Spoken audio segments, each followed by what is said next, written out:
I welcome you to this exploration of what many consider to be the most challenging area of string playing, the bow arm.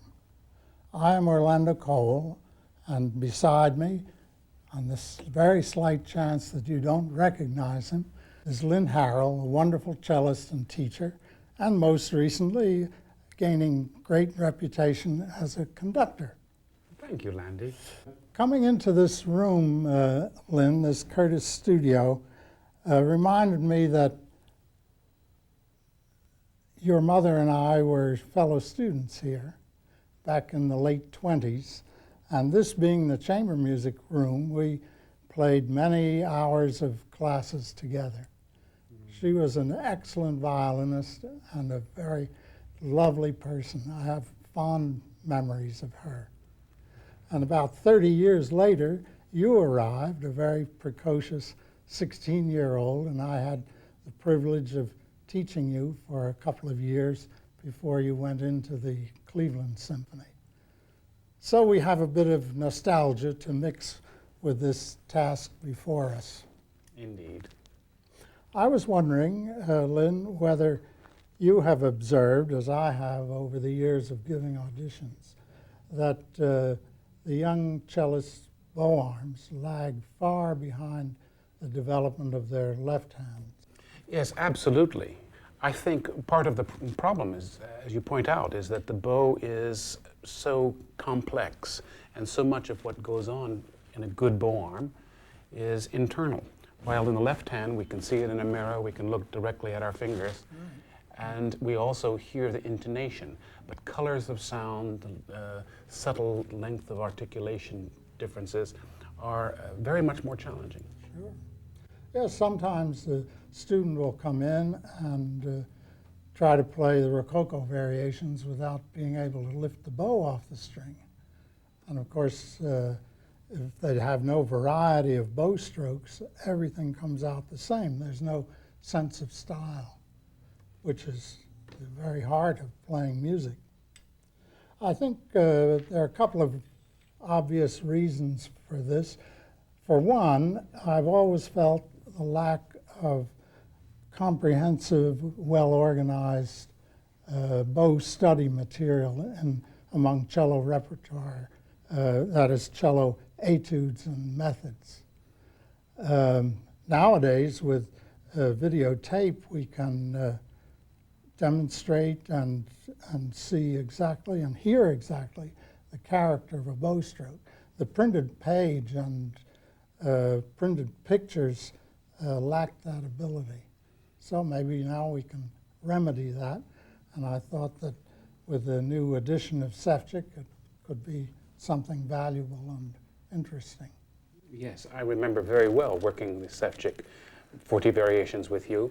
And it was very eye-opening to me as a youngster with how much subtlety and diversity is possible from that end. We can make sound without the left hand, but we can't really make sound without the right hand, unless you're Paganini, maybe. Yes. I think before we turn to the Sefcik material, it would be worthwhile to discuss some very basic things about the bow arm, since everything that follows is grows out of it. I don't mean to imply to our listeners that we have the only true religion. Everything has to be suited and adjusted to the individual physical equipment of the young player.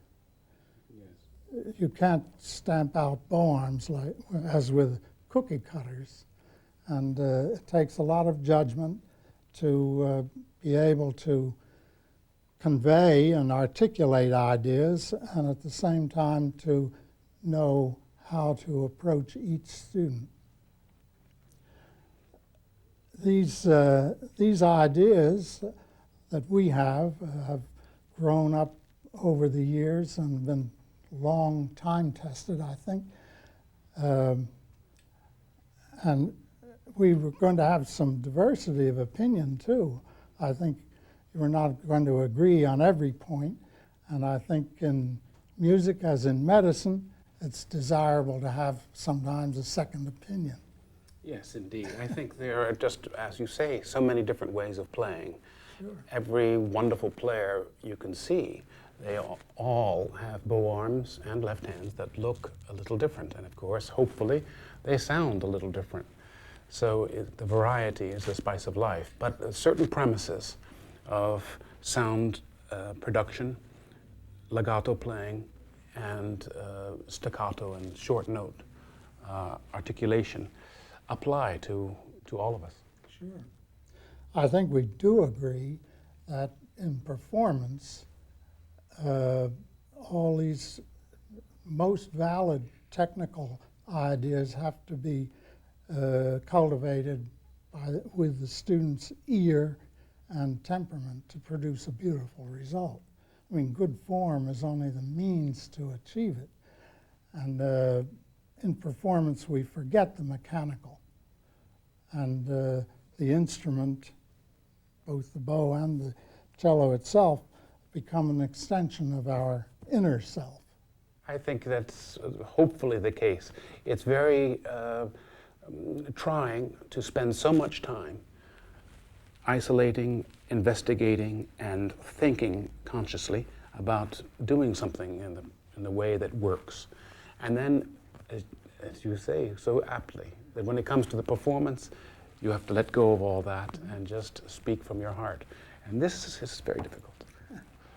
Yes, for that reason, I think it's terribly important that from the beginning we form good habits that we can rely on in performance.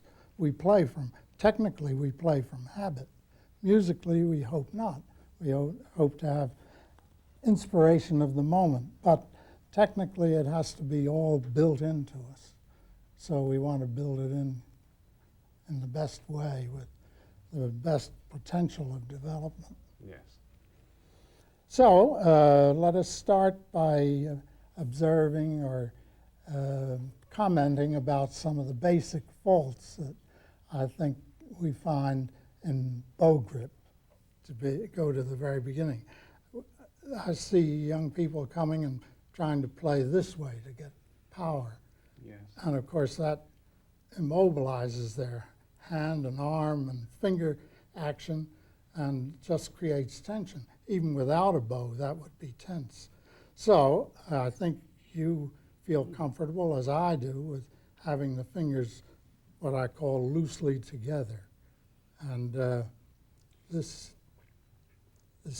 fourth finger can come on the silver ring, I think. Yes, that's exactly where I have it as well. And you can cover the little pearl dot with the fourth finger, and the other fingers just loosely hooked around the stick so that we have a grip not only to press the bow, but to lift the bow.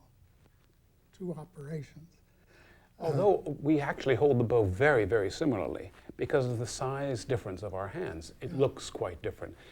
This finger in my hand looks like it's curled up, and it is because if I leave it down, I would be hitting the side of the instrument over here. And also, with perspiration, I'd lose about 1.5 inches of hair.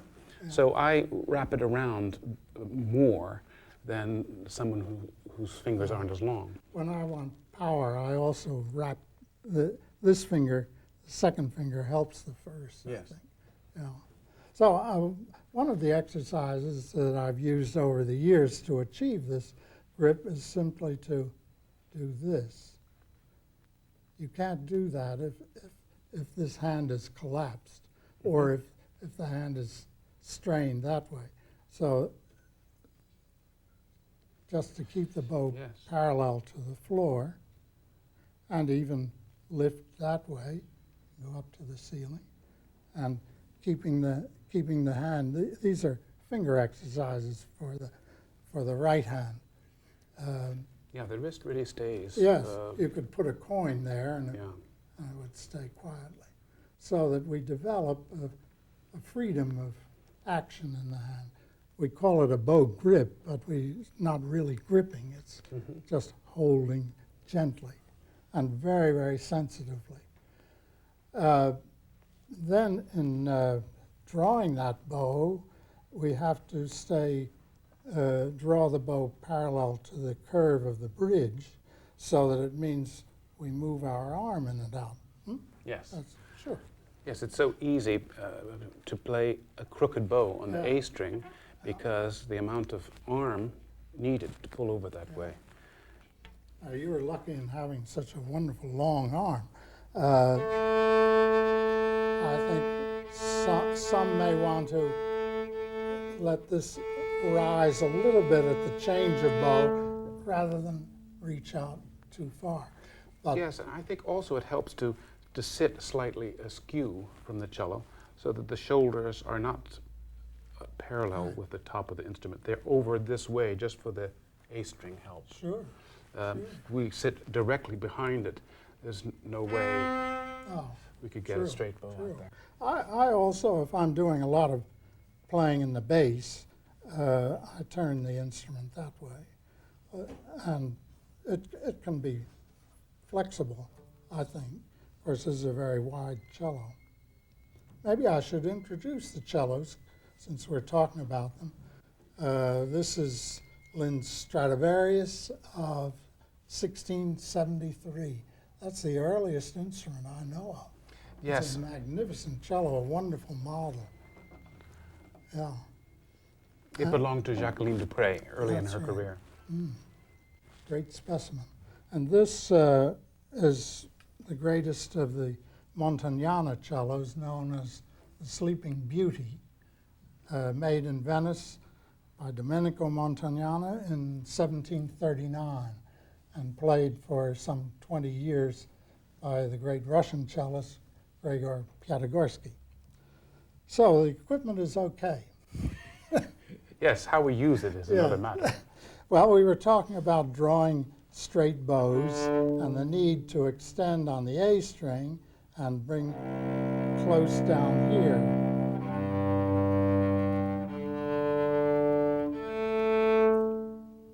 The arm guiding the straightness of the bow. Now, I don't like to see players do that. They let the wrist dip. I like to keep everything the same all the time, no matter whether you're on this C string or nothing changes here. Yes. Is that about?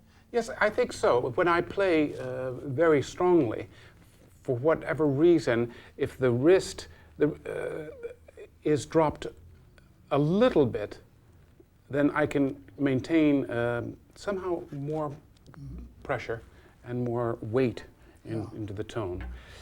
If one draws particularly on the middle strings without moving the wrist at all, the bow starts going crooked because of the way the yes. forearm is. Yeah, there has to be motion this way. Yeah. Wrist, yeah. But yes, that the angle of the wrist is the focal point of the generation of the flow of the energy from the arm. If it's down too low, I think I believe, as you do, that there's a gradual descent from the shoulder, not to let the elbow dip or to do that, and not to have a squashy bow grip like this, so that all the weight of the arm and the power of the shoulders can be fed right into the stick. yes. And while we talk about pressures, down in the lower half of the bow, we use the weight of the arm. Yes. Yeah, you can play without a first finger. I can even play without the thumb. Just weight of the arm. But, of course, if I don't have any pressure as the bow goes, then it fades out. Yes. So I believe in using an upward pressure of that thumb and downward of the first finger to apply that pressure that we need in order to sustain the sound. Yes. I thought of it as a kind of forearm twisting, which is the same thing as a upward pressure of the thumb and the downward of the first finger. There's some power generated just with the first finger there, but it can also get power from the wrist pressing down into the string this way. So again, like the complexity of a beautiful tone, the complexity of what goes into making it is extended. First finger pressure, thumb upward, wrist pressure, weight of the whole arm. Also towards the tip, a pulling of the stick slightly back will enable one to play very strongly at the tip without it starting to sound cramped. So there's a pressure down in the stick, and then toward the tip, a pulling back of the stick this way. Yeah. So what is going on to making the tone fully resonant and vibrant is very complex from the very heel to the tip. Yes, now these days there's a lot of talk and much written about relaxation. And an exercise that I like to have the pupils practice is simply to press that bow down so that the stick rests on the string, and yet keep all of the arm and the neck, everything free. See, I'm not, this muscle is very relaxed. Yes, this is absolutely important. What I have told my students is that they should be able to make a fist and not tighten up here. Yeah, right. The muscles for a fist are here, but of course, from the excitement of music and aggression, we can so easily just tense up everything, but it doesn't work as efficiently that way. Oh, no. If there's tension in the shoulders or the neck, none of this power goes into the bow. So I think it's terribly important to know what muscles are working. Really, it's right in the hand here that runs here. But to say that everything has to be completely relaxed is false. Something has to work. Yes, and work very hard. It takes a great deal of pressure, poundage, to make a good tone. Yeah, we just don't want to inhibit certain muscles by the use of muscles that we don't need. So it's a very delicate matter. In order to develop that feeling of getting into the string, I have the pupils draw the bow very close to the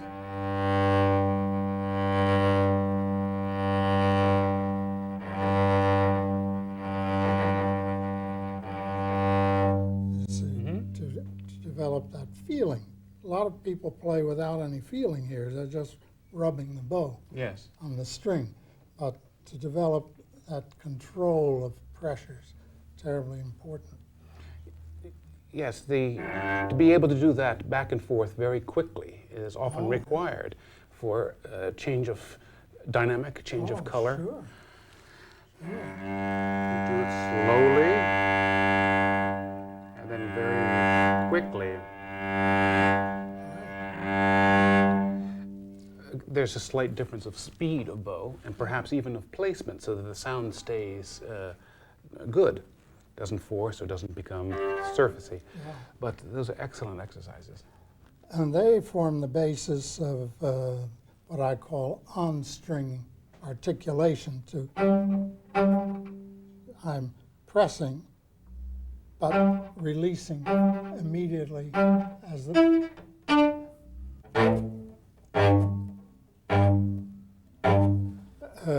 releasing as you draw the bow. The instant the bow moves, there's no pressure. Yes. If the release is too late, the attack is too strong. Sure. If it's too soon, there's no... It's mushy. Yes. So it's very clear to one's ear when it's correctly played, and you get a good bite right away, whether it be a very fast stroke or rather a slower one. Sure. In the old days,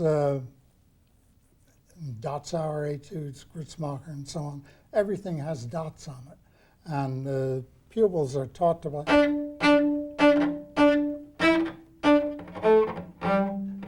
But that doesn't produce a sound that you want to listen to. And furthermore, there's no resonance. The string is choked, but if you release, it's much easier physically, and the tone rings. It really pops right out of the cello. I do remember, though, working that stroke with you. The difficulty in releasing is to be calm and cool at the end of the jerk, because otherwise you get these little hairs. Yes. Yeah, sure. Yeah. But if you don't cramp the string at the end, like that, but make it really ring, then you do have that quality of sound. The dot can be beautiful. Most dots aren't. They go, eh, and that's a dot. But to make a musical sound out of that dot is terribly important. So the other thing about drawing a bow is, of course, that we have three factors to adjust. The speed of the bow. If we're going very slowly, we draw near the bridge. But if we're going fast, we come near the fingerboard. So it's a matter of adjusting the speed, the pressure, and the place. And some teachers will say, oh, put the bow in the middle and don't change, stay right there. Of course, good players are forever changing. The bow never stays in the same place. And of course, when you move your hand in higher positions, we get closer to the bridge too. But we mustn't feel afraid of playing nearer the fingerboard. Absolutely. Yeah. It is important to be able to play with a heavy or a light bow, fast or slow, in one place, so that the change of position, as you're talking about, is conscious, a conscious decision, not one that is governed by, well, problems of technique. When a student would suddenly shoot up the bow toward the fingerboard because it's an easier response there for a difficult passage, rather than keeping it more in the same place. Yeah, some, of course, play too near the fingerboard all the time. They're afraid of scratching or whistling.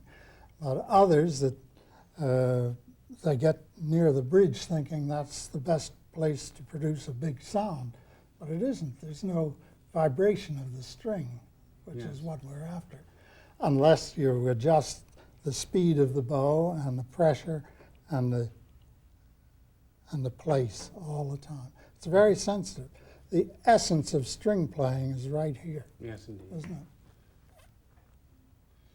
The production of a beautiful sound has to be a conception in the student's ear, first of all. You have to know what you want to get out of the cello. I've also told my students that the intrinsic musicality of what they want to hear is not at odds or at variance with the way to produce it. If you want to play a very strong attack, then there has to be more muscular involvement. If you want to play something that is very reclining and delicate, then the technique has to be that way. It isn't some artificial or abstraction, and that's lucky. There's nothing mechanical about playing our cello. Yeah. Well, as you remember, years back, I turned to the violin works of Ottokar Šefčík, and I found, playing in a string quartet all my life, the Curtis Quartet, that I had to match my bow strokes, very important to do so, with the colleagues with the violins and viola. So it was quite natural for me to get the editions of Šefčík that have been made for the cello. They are so exhaustive, you know, Šefčík, this edition,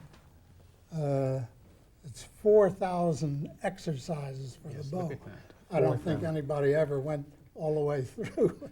But a selection, which I'm going to be making, and we're going to be demonstrating, I think is the very best material we can have to develop the potential of the bow arm.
Bravo.